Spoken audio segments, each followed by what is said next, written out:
कुरु सद्बुद्धिं मनसि वितृष्णं यल्लभसे निज कर्मोपात्तं वित्तं तेन विनोदय चित्तम्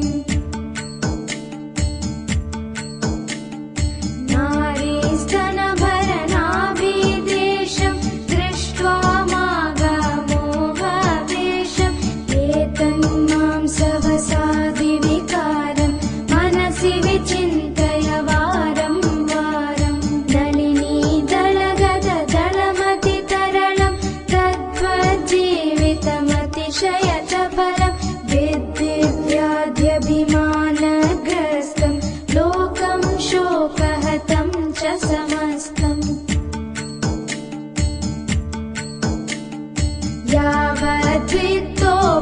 यावद्वित्तोपार्जनसक्तः तावन्निजपरिवारो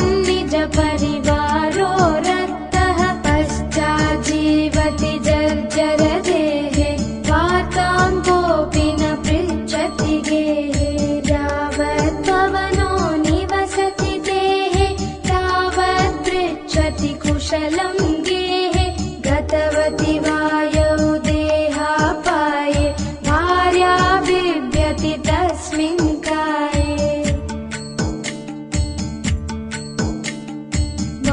बालस्तावत् क्रीडासक्तः तरुणस्तावत् तरुणीसक्तः वृद्धस्तावत् चिन्तासक्तः परमे ब्रह्मणि कोऽपि न सक्तः काते कान्ता कस्ते पुत्रः संसारोऽयमतीव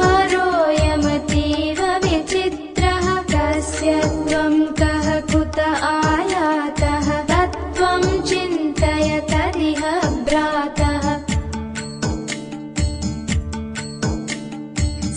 सत्सङ्गत्वे निस्सङ्गत्वं निस्सङ्गत्वे निर्मोहत्वं निर्मोहत्वे निश्चलतत्वं निश्चलतत्वे जीवन्मुक्तिः वयसि गते कः कामविकारः शुष्के नीरे कः कासारः क्षीणे वित्ते कः परिवारो ज्ञाते तत्त्वे कः संसारः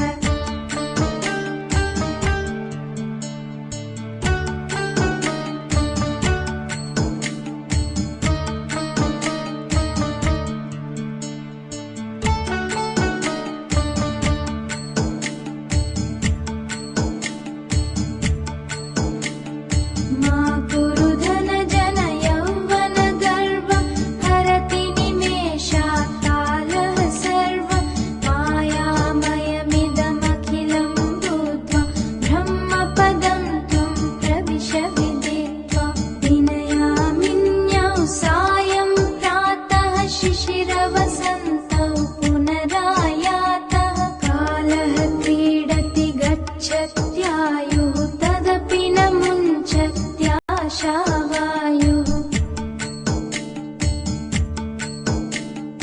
काते